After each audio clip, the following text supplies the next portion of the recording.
Crime alert, जुर्म के खिलाफ आवाज।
സ്വന്തം ജീവിതം രക്ഷിക്കാൻ വേണ്ടി ഒരു മനുഷ്യൻ എത്ര വലിയ കുറ്റകൃത്യങ്ങളും ചെയ്യാൻ തയ്യാറാണ്.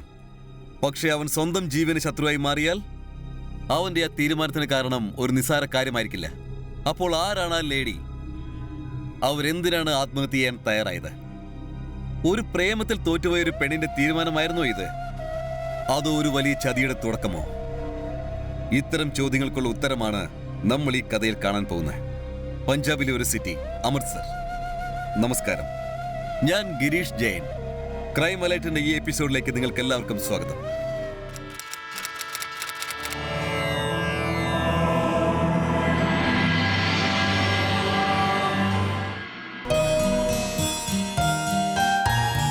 ഹേയ് ഡിംബി, എണീക്ക്, ഭക്ഷണം കഴിക്ക്. മമ്മ 2 minutes.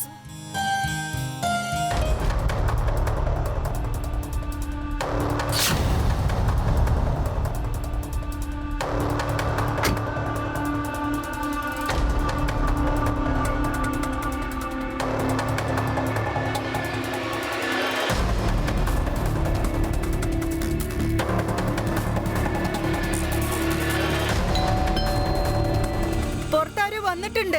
ഒന്ന് നോക്ക്. മമ്മ ചെന്ന് നോക്ക്. സോറി, ഞാൻ പോയി നോക്കാം. ആരാ? Excuse me.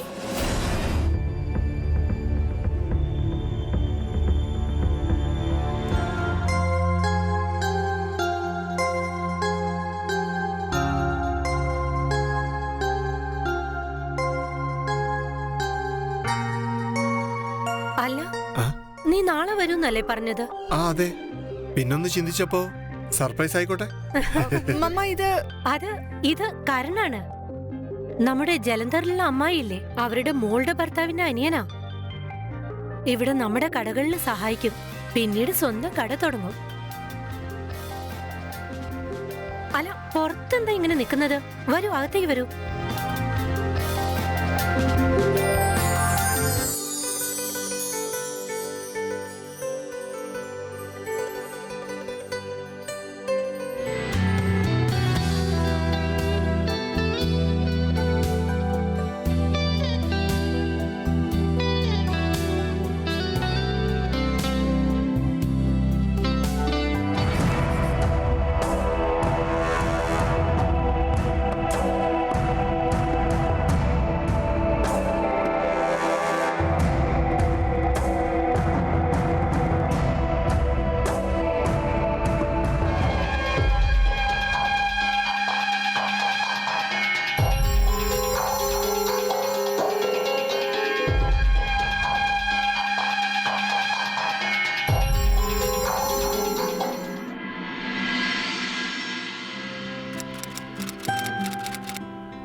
കരൺ, ഞാൻ സ്വപ്നത്തിൽ പോലും ആലോചിച്ചിട്ടില്ല നമ്മുടെ ഫേസ്ബുക്കിലെ ഈ ഫ്രണ്ട്ഷിപ്പ് ഇവിടെ വരെ എത്തുമെന്ന്.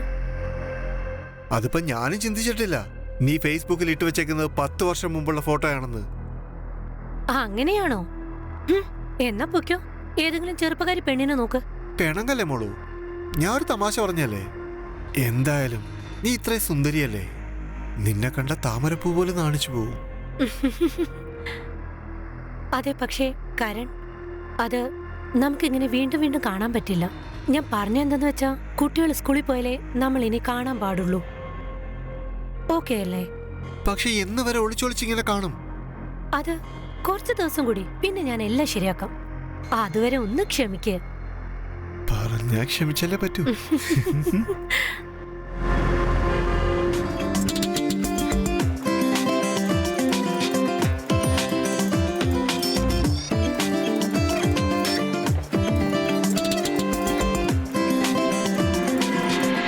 അതെ ഞങ്ങളെ, പെണ്ണിന്റെ വയസ്സെത്രയാ? അതിനൊരു 10-17 വയസ്സുണ്ടാവും. ഇതിനെപ്പോലെ കുറച്ച് തടിച്ചതാ. എന്തോന്നാ അങ്ങളെ, ഇതിനെ കണ്ടിട്ട് അങ്ങളിന് തടിച്ചായിട്ട് തോന്നുന്നുണ്ടോ? ഈ അമൽ സാർ മൊത്തം തപ്പിയാലും ഇതേപോലെ ഒരു പെണ്ണെ കാണാൻ കിട്ടില്ല. ലക്ഷത്തിലൊന്നാണ്.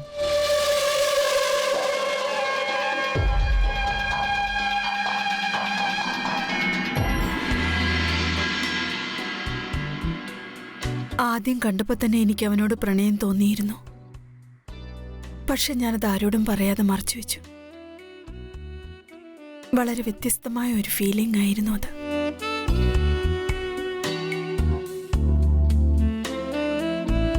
ഈ മുഴുവൻ അമൃത സാറിലും ഇതേപോലെ ഒരു പെണ്ണെ കിട്ടില്ല. ഡിംബി, വേഗം വാ മോളെ, ഭക്ഷണം കഴിക്കാം. ആ മമ്മ, ദാ വരുന്നു.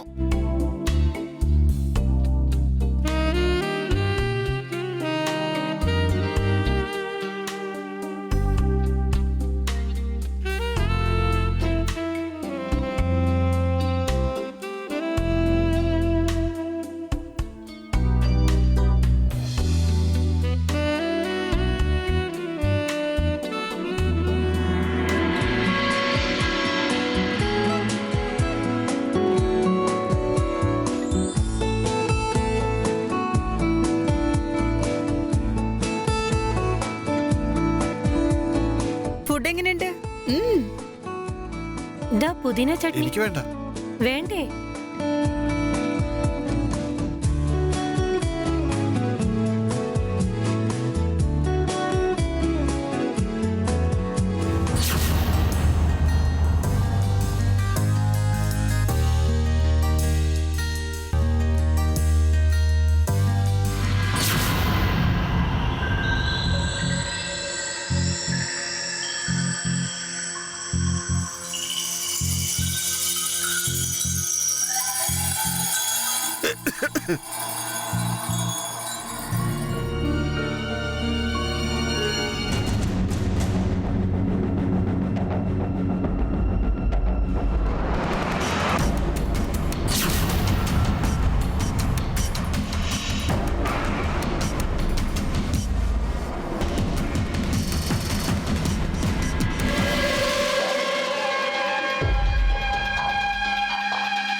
പോയാലോ?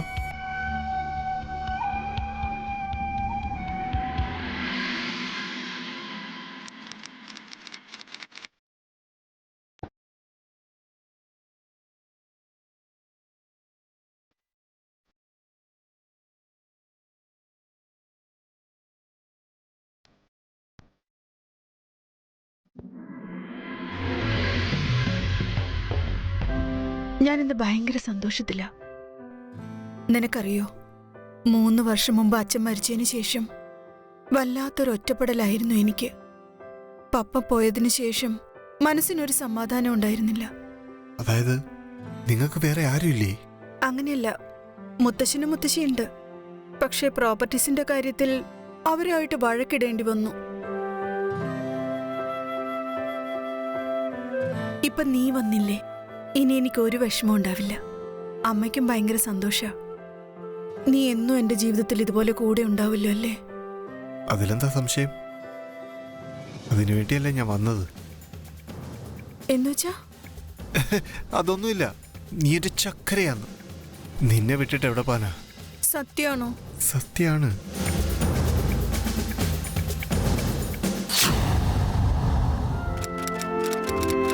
ബെട്ടി, നീ എത്ര നേരം ഹോംവർക്ക് ചെയ്യാ? ഒരു കാര്യം അറിയാ ചേച്ചി, എനിക്കിങ്ങനെ കളർ ചെയ്യുന്നൊക്കെ ഭയങ്കര ഇഷ്ടമാ. ആ, അതൊക്കെ ശരിയായി. പക്ഷെ ഇപ്പൊ സമയം ഒരുപാടായി. ചെന്നുറങ്ങി ചെല്ലു. അല്ല ചേച്ചി, ഇതൊന്ന് കംപ്ലീറ്റ് ചെയ്യട്ടെ. നോക്ക്, നേരെ ഇപ്പൊ ഒരുപാട് ഇരുട്ടി. രാവിലെ സ്കൂളിൽ പോകേണ്ടതല്ലേ? എന്ന് ശരി, ഞാൻ നിന്നെ സഹായിക്കാം. വേണ്ട, എന്റെ ജോലി എനിക്ക് ഇന്ന് തന്നെ ചെയ്തു തീർക്കണം.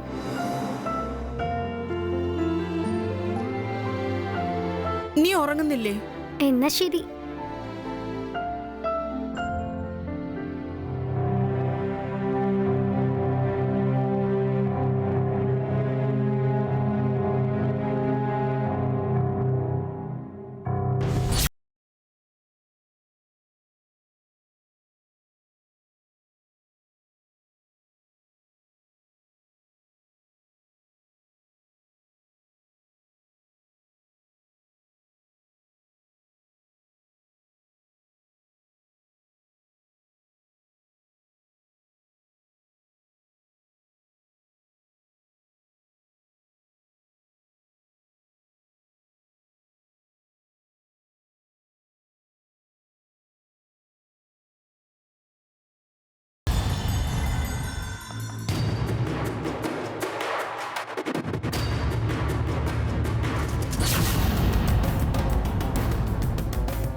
അല്ല, ഇതെന്താ?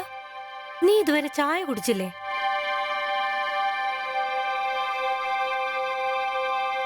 അല്ല ഡിംപി, വാ ബ്രേക്ക്ഫാസ്റ്റ് കഴിക്കാം. ഡിംപി, എന്തു പറ്റി മോളെ? ഡിംപി, ഡിംപി മോളെ, മോളെ ഭക്ഷണം കഴിച്ചിട്ട് പോ. ഡിംപി,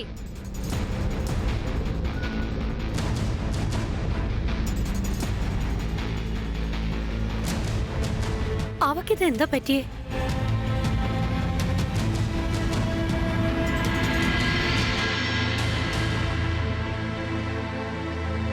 എന്തു പറ്റി? നീ ഇവിടെ വന്ന് നിൽക്കുകയാണോ? നിന്നെ എവിടെല്ലാം തിരക്കാന്നറിയാവോ? സോറി, ഇന്നലെ രാത്രി എനിക്കൊരു അബദ്ധം പറ്റിയതാ. ഈ ചെറിയ കാര്യത്തിനാണോ പിണങ്ങുന്നേ? എന്റെ മമ്മി ഇന്നലെ നിന്റെ മുറിയിൽ എന്തെടുക്കായിരുന്നു? നിനക്ക് അവരുമായിട്ട് എന്ത് ബന്ധമുള്ളത്? എന്തിനാ നീ എന്നെ സ്നേഹിക്കുന്ന പോലെ അഭിനയിച്ചത്? ഇത്രയും കാലം നീ എന്നെ ചതിക്കുകയായിരുന്നു അല്ലേ? മരിച്ചാ മതി എന്ന് തോന്നുക എനിക്ക്. ഞാൻ എന്റെ ഈ ജീവിതം അവസാനിപ്പിക്കട്ടെ.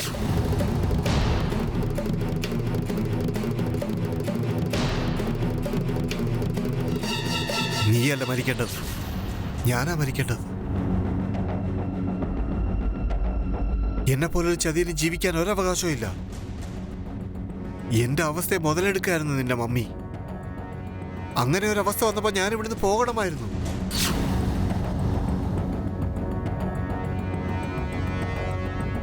അതേ ഡിംപിൾ, ജോലിയും താമസിക്കാൻ സ്ഥലവും വേണമായിരുന്നു. ഞാൻ അവരുടെ വാക്ക് കേട്ടില്ലെങ്കിൽ തെരുവിൽ കിടക്കേണ്ടി വന്നേനെ. ഡിംബി, നീ എന്റെ കണ്ണിലേക്ക് നോക്ക്. ഞാൻ കള്ളനാണെന്ന് തോന്നുന്നുണ്ടോ? കള്ളി നിന്റെ അമ്മയാണ്. എല്ലാരോടും കള്ളം പറയുന്നു. എന്നോട്, നിന്നോട്, എല്ലാരോടും. ഡിംബി, എനിക്ക് നിന്നെ ഒത്തിരി ഇഷ്ടമാണ്. കുറച്ച് ദിവസം കഴിയുമ്പോൾ ഞാൻ ഒരു പുതിയ ജോലി തുടങ്ങും, പുതിയ വീടും എടുക്കും. സത്യമാണോ നീ പറയുന്നത്? എനിക്ക് വിശ്വസിക്കാനേ പറ്റുന്നില്ല. എന്റെ മമ്മ ഇങ്ങനെയൊക്കെ ചെയ്യൂ? അറപ്പ് തോന്നാ എനിക്ക് അവരോട്. എന്നോട് ക്ഷമിക്കും മോളെ. ഞാൻ ഇനി ഒരിക്കലും നിന്നെ ചതിക്കില്ല. പ്രോമിസ് മീ, ഇനി ഒരിക്കലും ഇങ്ങനെയൊന്നും ചെയ്യരുത്. Promise, promise, God promise. ഒന്ന് തൊട്ടാൽ പൊട്ടുന്ന പ്രായം. ആ സമയത്ത് ആരെ വേണമെങ്കിലും പ്രേമിക്കാം. ഈ സമയത്ത് ഏതാണ് ശരി ഏതാണ് തെറ്റെന്ന് മനസ്സിലാക്കേണ്ടതുണ്ട്. ഡിംബി ദേഷ്യപ്പെട്ടതിൽ തികച്ചും ന്യായമുണ്ട്. അവൾ സ്നേഹിച്ചിരിക്കുന്നത് ആ കരണിനെയാണ്. പക്ഷെ അവൻ അവളുടെ അമ്മയുമായും ബന്ധമുണ്ട്. പക്ഷെ കരണിന്റെ ഈ ഡബിൾ ഗെയിം മനസ്സിലാക്കാതെ അവൻ പറഞ്ഞ മധുര വാക്കുകൾ വിശ്വസിച്ചു. തന്റെ സ്വന്തം അമ്മയെ ശത്രുവായി കാണാൻ തുടങ്ങി. കരൺ ശരിക്കും ഡിംബിയെ സ്നേഹിക്കുന്നുണ്ടായിരുന്നോ? ഡിംബി തന്റെ ഈ പ്രണയത്തിന് വേണ്ടി തന്റെ സ്വന്തം അമ്മയോട് ഫൈറ്റ് ചെയ്യുമോ?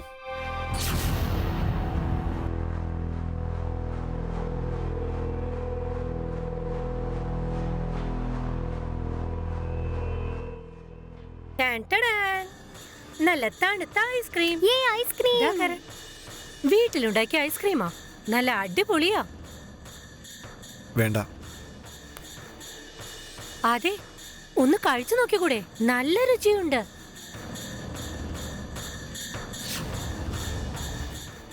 എനിക്ക് വേണ്ട. ഏയ്, ഒന്ന് ടേസ്റ്റ് ചെയ്തൂടെ? പറഞ്ഞില്ലേ എനിക്ക് വേണ്ടാന്ന്.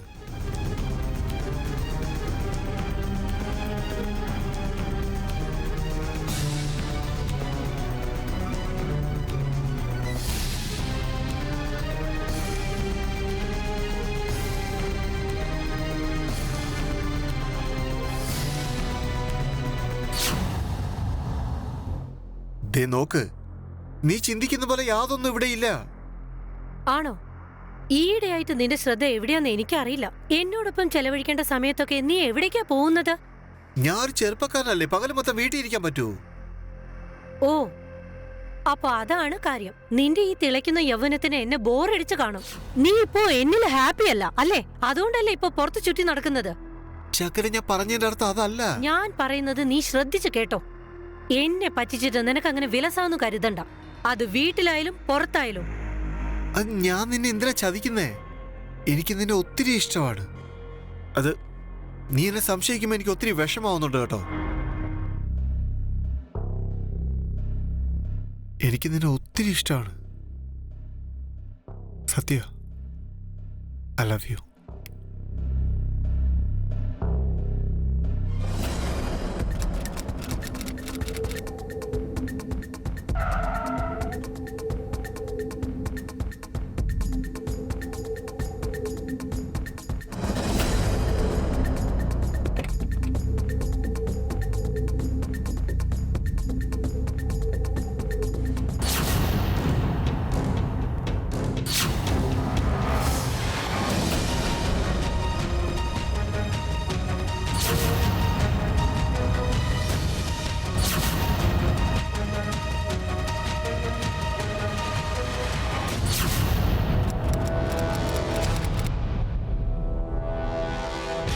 എന്തുപറ്റി?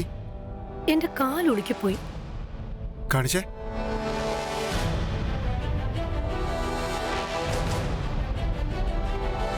Feeling comfortable?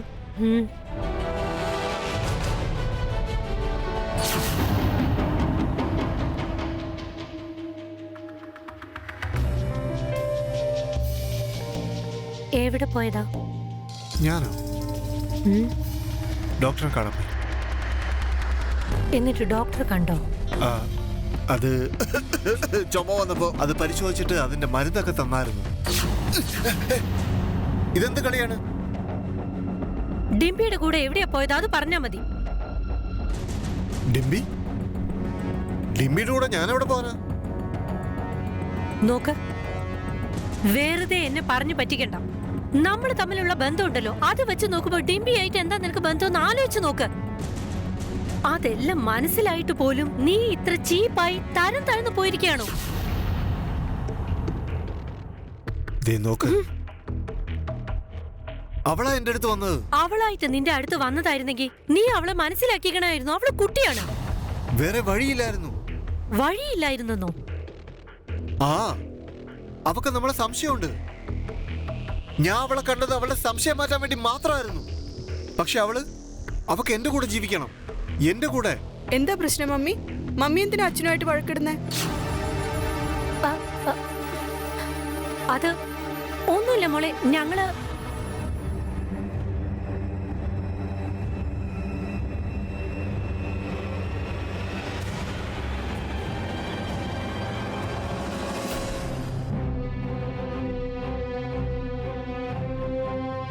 ഡിംപി മോളെ, നിന്റെ പഠിത്തമൊക്കെ എങ്ങനെ പോകുന്നു? നന്നായിട്ട് പോകുന്നുണ്ട്. ഇപ്പൊ നീ കോളേജ് പോവാൻ ലേറ്റ് ആവുന്നുണ്ടല്ലേ? അതെ, ഇന്നൊരല്പം ലേറ്റ് ആയി, കാരണം എനിക്ക് എക്സ്ട്രാ ക്ലാസ് ഉണ്ടായിരുന്നു. നീ എന്തിനാ എന്നോട് ഇങ്ങനെ കള്ളം പറയുന്നത്? ഞാൻ നിന്നെ കണ്ടിരുന്നു. ക്ലാസ്സിന് പോകാതെ നീ കരണ്ട കൂടെ ചുറ്റി നടക്കുമായിരുന്നു. അതിനിപ്പോ എന്താ? വഴിയിൽ വെച്ച് കണ്ടപ്പോ ഒരു പിസ്സ കഴിക്കാൻ പോയതാ. വീണ്ടും കള്ളം. ഇങ്ങനെയൊക്കെ കള്ളം പറയാൻ നിനക്കെന്താ നാണം തോന്നില്ലേ? ഇതിലിപ്പോ അത്ര വലിയ തെറ്റെന്താ?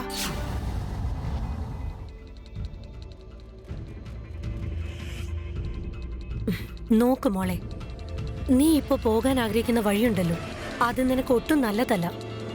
കരുണുമായിട്ട് ഇങ്ങനെ അടുക്കുന്നത് അത്ര നല്ല കാര്യമല്ല. മോളുടെ ഇപ്പോഴത്തെ പ്രായം എന്താണ്? പിന്നെ ചിലപ്പോഴൊക്കെ തെറ്റായി ഒരു ചൂട് വെച്ചാ ജീവിതം മുഴുവനും നശിച്ചു പോവും. മമ്മ എന്റെ ജീവിതത്തിൽ ഇന്റർഫെയർ ചെയ്യാതിരുന്നാ വളരെ നന്നായിരുന്നു. ഞാൻ നിന്റെ അമ്മയാണ്. അപ്പൊ ആ സ്ഥാനത്ത് നിന്നാ മതി. നോക്ക് മോളെ, നീ ചെയ്യുന്നത് തെറ്റാണ്. കാരണം നിങ്ങളും തമ്മിലുള്ള ബന്ധമാണ് തെറ്റ്. അമ്മയോടാണോ നീ സംസാരിക്കുന്നത്? ഞാൻ സംസാരിക്കാൻ പാടില്ലേ? നിങ്ങൾ കാണിക്കുന്ന പോക്കർത്തരം കണ്ട് മിണ്ടാതിരിക്കുന്നു കരുതിയോ? നിങ്ങളെക്കാൾ പ്രായം കുറഞ്ഞ ഒരാളെ കള്ളം പറഞ്ഞു കൂടെ നിർത്താൻ നാണമില്ലേ നിങ്ങൾക്ക്? പ്ലീസ്, പറ്റുമെങ്കിൽ സ്വന്തം മോളുടെ ജീവിതത്തിൽ മണ്ണ് വാരിയിടരുത്. ഞാനും ഒന്ന് നോക്കട്ടെ. ഇന്നു മുതൽ നീ കരണ്ണെ എങ്ങനെ മീറ്റ് ചെയ്യുന്നു? മീറ്റ് ചെയ്യും ഞാൻ. നമുക്ക് കാണാം.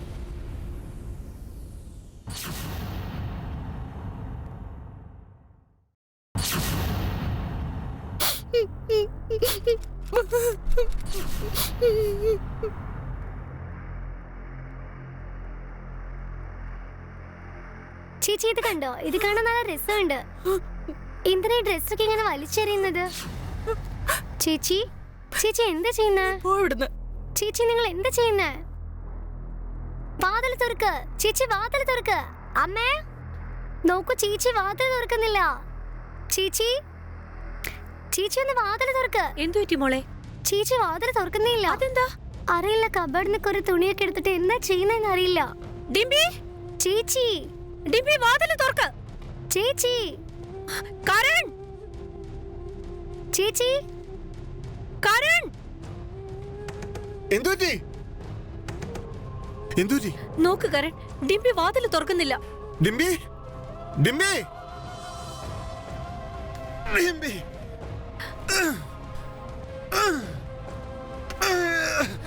ഡിംബി, ഡിംബി, ഡിംബി, എന്തായി കാണിക്കുന്നേ? ഇറങ്ങ്.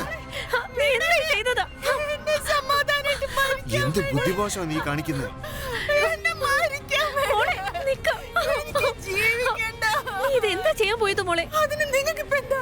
നിങ്ങൾ ഒറ്റ ഒരാള് കാരണം ഞാൻ ഈ അവസ്ഥയിലെത്തിയത്. എന്താ നീ പറയുന്നത്? അവളെ വിട്ടേക്ക്. പോകുന്നുണ്ടോ ഇവിടുന്ന്?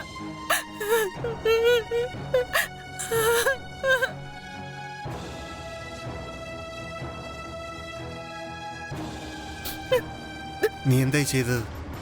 നിനക്കെന്താ പ്രാന്തായോ? എനിക്ക് പ്രാന്ത. എനിക്ക് മരിക്കാൻ ആഗ്രഹമില്ല. എനിക്ക് നിന്റെ കൂടെ ജീവിക്കണം. മരണം വരെ എനിക്ക് നിന്റെ കൂടെ ഉണ്ടാവണം. പക്ഷെ എനിക്ക് മനസ്സിലായി അതൊരിക്കലും നടക്കില്ലെന്ന്. അതുകൊണ്ടാണ് ഞാൻ മരിക്കാൻ പോയത്. ഞാൻ കരണിനെ ഒരുപാട് സ്നേഹിക്കുന്നു. അവനില്ലാതെ ജീവിക്കാൻ എനിക്ക് പറ്റില്ല. പക്ഷെ എന്റെ അമ്മയാണ് എന്റെ ഏറ്റവും വലിയ ശത്രു.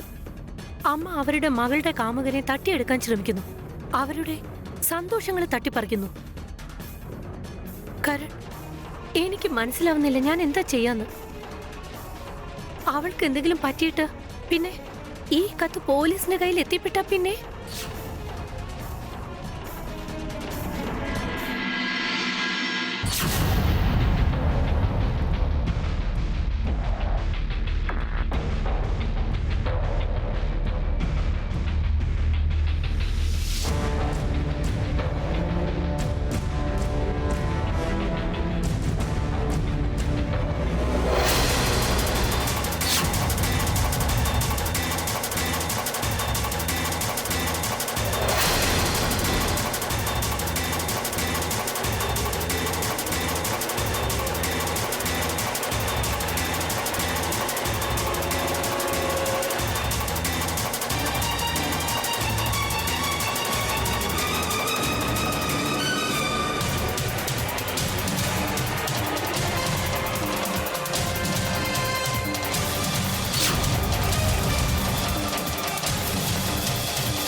ചേച്ചി രാവിലെ തന്നെ എന്താ ചെയ്യുന്നേ?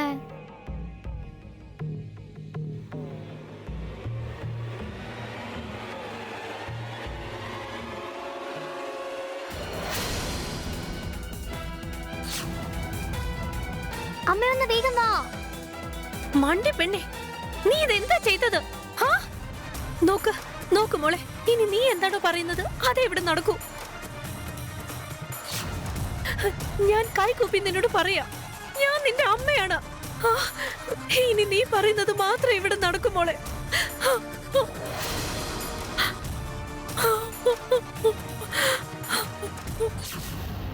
നീ പറയുന്നത് സത്യം മോളെ, തെറ്റ് എന്റേതായിരുന്നു. ദാ രണ്ടുപേരും തമ്മിൽ മോതിരം കൈമാറ, എന്നിട്ട് പുതിയൊരു ജീവിതം തുടങ്ങും.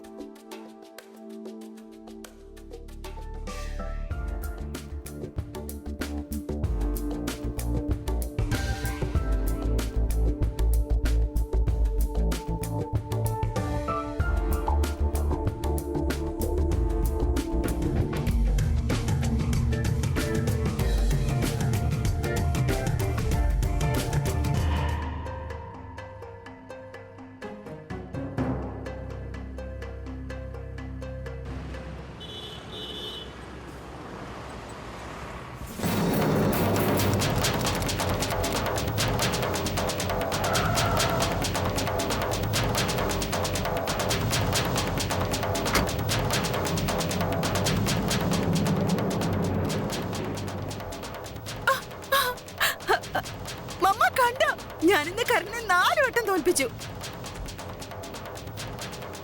എന്തു പറ്റി മമ്മ? മോളെ, ഞാൻ വിചാരിച്ചു നിങ്ങൾ തമ്മിൽ കല്യാണം കഴിക്കുന്നതിന് മുൻപ് കരണിന്റെ തുണിക്കട ആരംഭിക്കാമെന്ന്. പക്ഷേ ഇല്ല, നിന്റെ മുത്തശ്ശൻ പ്രോപ്പർട്ടി ഇപ്പൊ നമുക്ക് തരില്ലെന്നാ പറയുന്നത്.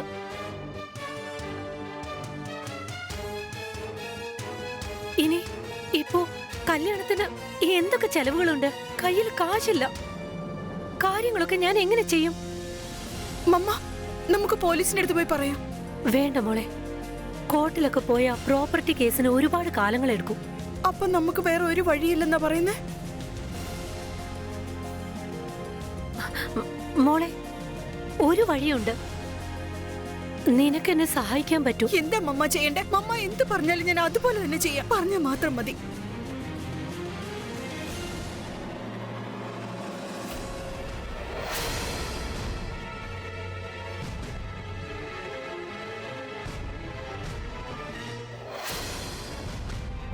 ഇന്ന് ടെക്നോളജി മൂലം ലോകം മുഴുവൻ നമ്മുടെ വിരൽത്തുമ്പിൽ തന്നെയുണ്ട്.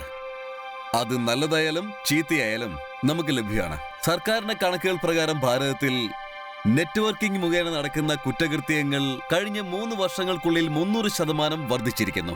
മെയിൽ അല്ലെങ്കിൽ ചാറ്റ് വഴി നമുക്കൊരാളെ എത്രത്തോളം മനസ്സിലാക്കാൻ പറ്റും? ഒരു സോഷ്യൽ നെറ്റ്വർക്കിംഗ് സൈറ്റിലൂടെ മൻപ്രീത് സിംഗിന്റെ ജീവിതത്തിലേക്ക് വന്ന കരണിനെ അവൾ തന്റെ ജീവിതത്തിന് ഭാഗമാക്കാൻ നോക്കുകയാണ്. അതത്ര തെറ്റൊന്നുമല്ല. പക്ഷേ മൻപ്രീതിനും ഡിംപിക്കും കരണിന്റെ യഥാർത്ഥ മുഖം എന്താണെന്ന് മനസ്സിലായില്ലായിരുന്നു. ഒരമ്മയായതുകൊണ്ട് മാത്രം മൻപ്രീത് തന്റെ മകൾക്ക് വേണ്ടി തന്റെ പ്രണയത്തെ വിട്ടുകൊടുത്തു. പക്ഷെ അവർക്ക് എത്രത്തോളം പിടിച്ചു നിൽക്കാൻ പറ്റും? കരൺ, അവൻ അമ്മയോടും മകളോടും തന്നെ പ്രണയം തുടരുകയാണ്. അങ്ങനെ ഒരാളെ കല്യാണം കഴിച്ച് ഡിംപിക്ക് സന്തോഷമായിട്ട് ജീവിക്കാൻ കഴിയുമോ? അത് തീർച്ചയായും വലിയൊരു ചതിയുടെ തുടക്കം തന്നെയായിരിക്കും. അമ്മേ, ചേച്ചി, ചേച്ചി.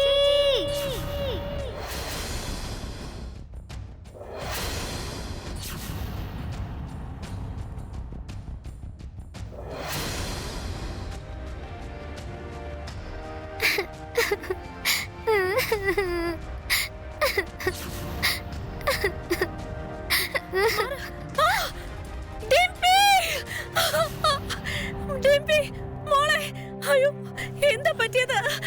അയ്യോ, ഡിംപി. കണ്ണു തുറക്കും മോളെ.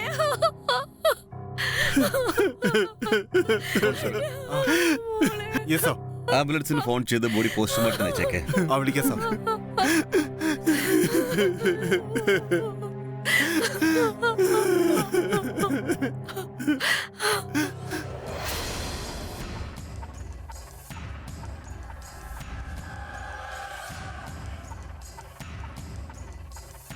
Manpreet Singh, I am sorry, പക്ഷെ എനിക്ക് താങ്കളോടൊന്ന് ചോദിക്കാനുണ്ട്. പറയൂ. ഇവിടെ ഇതൊക്കെ സംഭവിക്കുമ്പോൾ നിങ്ങൾ എവിടെയായിരുന്നു? ഞാൻ തുണി വാങ്ങാൻ മാർക്കറ്റിൽ പോയിരുന്നു. കടയിലേക്ക് കുറച്ച് തുണികൾ വാങ്ങാൻ. എല്ലാ തിങ്കളാഴ്ചയും അത് പതിവാണ്. നിങ്ങൾക്ക് ആരെയെങ്കിലും സംശയമുണ്ടോ? സംശയമൊന്നുമില്ല. പക്ഷേ കുറച്ചു കാലങ്ങളായിട്ട് അവൾ മൂഡൗട്ടായിരുന്നു. പക്ഷെ അവളുടെ മുത്തശ്ശൻ ഞങ്ങൾക്ക് അദ്ദേഹത്തിന്റെ പ്രോപ്പർട്ടീസിൽ നിന്ന് ഞങ്ങളുടെ ഷെയർ തരാൻ സമ്മതിച്ചിരുന്നില്ല. കയ്യിൽ പണം ഇല്ലാത്തതുകൊണ്ട് അവൾക്ക് വലിയ ദുഃഖമായിരുന്നു. ഒരു സൂയിസൈഡ് നോട്ട് കിട്ടിയിട്ടുണ്ട്. അതിൽ ഇങ്ങനെയാണ് എഴുതിയിരിക്കുന്നത്: അവളുടെ മരണത്തിന്റെ ഉത്തരവാദിത്വം അവളുടെ മുത്തശ്ശിക്കും മുത്തശ്ശനുമാണെന്ന്. അവര് രണ്ടുപേരും കാരണം എനിക്ക് എന്റെ മോളെയാ നഷ്ടപ്പെട്ടത്. ഞാനിപ്പോ എന്ത് ചെയ്യും സർ? അവരെന്റെ ചെറിയ മോളെ എന്നിൽ നിന്നും പറിച്ചെടുത്തു. അവരെ വെറുതെ വിടരുത് സർ. അവര് നരകത്തിൽ എത്തിയതുപോലെ അവരെ ശിക്ഷിക്കണം. ഒരു പെൺകുട്ടിക്കും ഇനി ഈ ഗതി ഉണ്ടാവരുത്.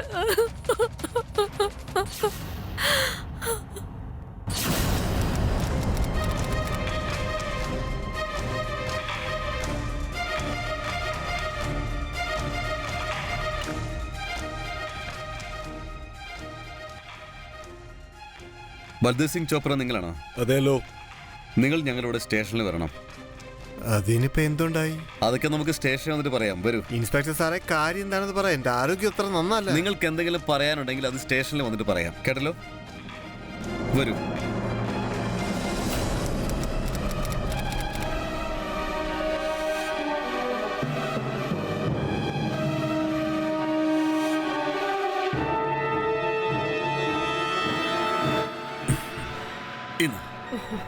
Thank you. Thank you sir. Thank you. വീടിന്റെ ഡീൽ ഓക്കെ ആയി. ഇനി നാളെ തന്നെ നമുക്ക് ഇവിടെ സ്ഥലം വിടാം. തീർച്ചയായും. കരൺ, ആ ദേ വന്നു. വേഗം നോക്ക്.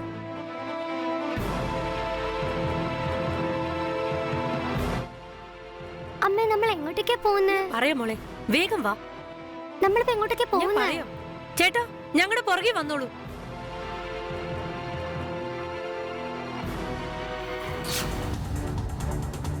ഇത്ര പെട്ടെന്ന് എങ്ങോട്ടാ പോകുന്നേ?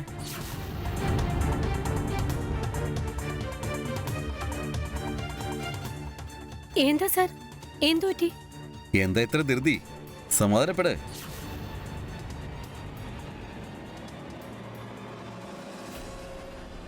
നിങ്ങളുടെ അമ്മായിയപ്പനും അമ്മായിയമ്മയും ശരിക്കും ഇന്നസെന്റ് ആണ്. അവർ കാരണമല്ല ഡിംബി സൂയിസൈഡ് ചെയ്തത്. പക്ഷെ അവരുടെ അഭിപ്രായം ഡിംബിയെ കൊന്നതാണെന്നാണ്. അല്ല സാർ, അവര് വെറുതെ പറയാണ്. മാത്രല്ല ഡിംപി സൂയിസൈഡ് നോട്ടും എഴുതിയില്ലേ? അത് ഡിംബിയുടെയാണ്, അവളുടെ ഹാൻഡ് റൈറ്റിംഗ് തന്നെയാണ്. പക്ഷെ സൂയിസൈഡ് നോട്ടിൽ ഫോറൻസിക്കിന്റെ ഭാഗത്ത് നിന്ന് ഒരു ചോദ്യമുണ്ട്. ആ സൂയിസൈഡ് നോട്ട് എഴുതിയതും സൂയിസൈഡ് ചെയ്തതും തമ്മിൽ 6 ദിവസത്തെ ഗ്യാപ്പുണ്ട്. അതായത് സൂയിസൈഡ് നോട്ട് നേരത്തെ തന്നെ എഴുതി 6 ദിവസം കഴിഞ്ഞ് സൂയിസൈഡ് ചെയ്തു. അപ്പോൾ ഡിംബിക്ക് 6 ദിവസമായിട്ട് സൂയിസൈഡ് ചെയ്യാൻ സമയം കിട്ടാത്തതാണോ അതോ അവളുടെ ശത്രുവിന് അവളെ കൊല്ലാൻ അവസരം കിട്ടാത്തതോ? സർ, ഡിംപി 19 വയസ്സുള്ള കുട്ടിയാ. അവൾക്ക് ആരായി ശത്രുക്കളായിട്ടുള്ളത്? അത് നിങ്ങളാണ് ഞങ്ങളോട് പറയേണ്ടത്. സർ, നിങ്ങൾ എന്താ പറയാൻ ഉദ്ദേശിക്കുന്നത്? ബിട്ടി ഞങ്ങളോട് എല്ലാ കാര്യങ്ങളും പറഞ്ഞു.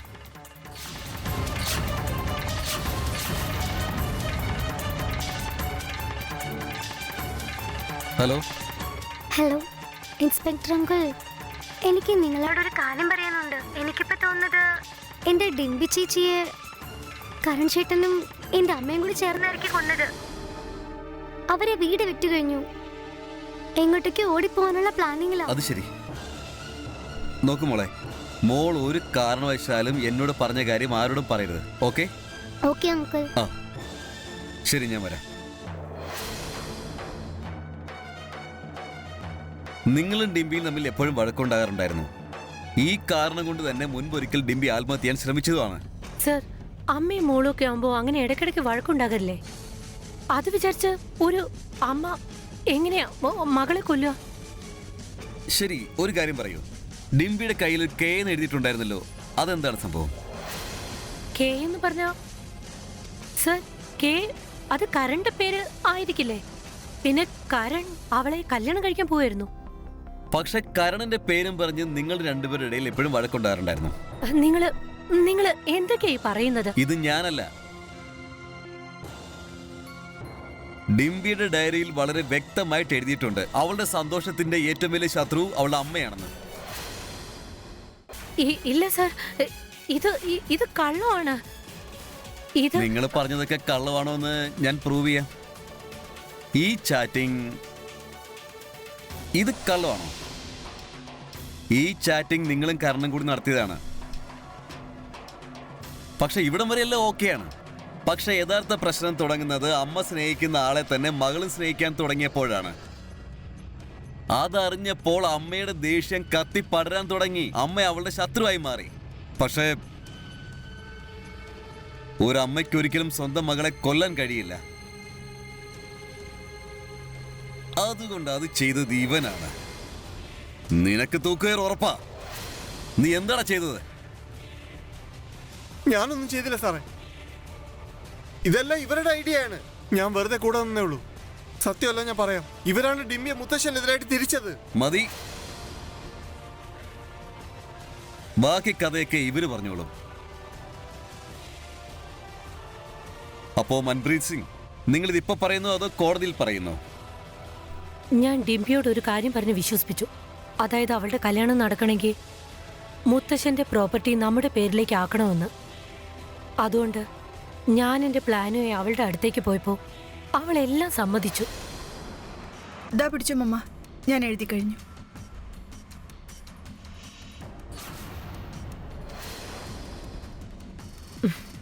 ഇനി എൻ്റെ മോള് നോക്കിക്കോ, നിന്റെ കല്യാണം ഞാൻ എത്ര ആഘോഷമായി നടത്തുമെന്ന്.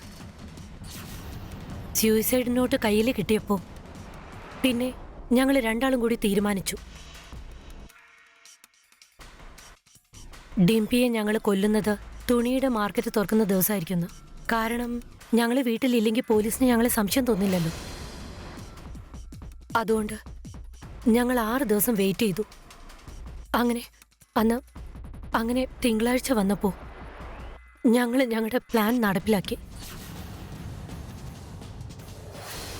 ദാ മമ്മ ചോദിച്ച ഷോള്. മോളെ ഒന്ന് തിരിഞ്ഞു ആ ശരി. മമ്മ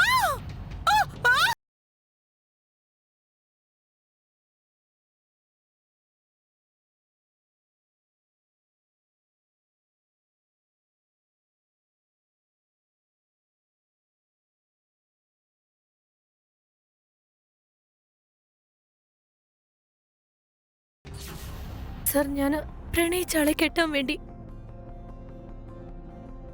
ഞാൻ വലിയൊരു തെറ്റ് ചെയ്തു പോയി. എന്നോട് ക്ഷമിക്കണം. കോൺസ്റ്റബിൾ, ഇവരെ പിടിച്ചോണ്ട് പോ. സർ, നടക്കേ.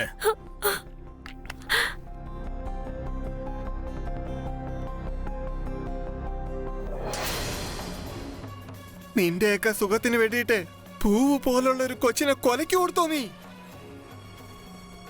നിന്റെ ഈ സ്വഭാവം കൊണ്ടാ നമ്മൾ ഒരിക്കൽ പിരിഞ്ഞു പോയത്. നീ ഇത്രയും തരം താണ് പോകുമെന്ന് ഞാൻ വിചാരിച്ചില്ല. ഇല്ലെങ്കിൽ ഞാൻ എന്റെ കൊച്ചിനെങ്കിലും എന്റെ കൂടെ കൊണ്ടുപോയി നിർത്തിയാലേ. എന്നോട് നടക്ക്. എന്നോട് ക്ഷമിക്കണം.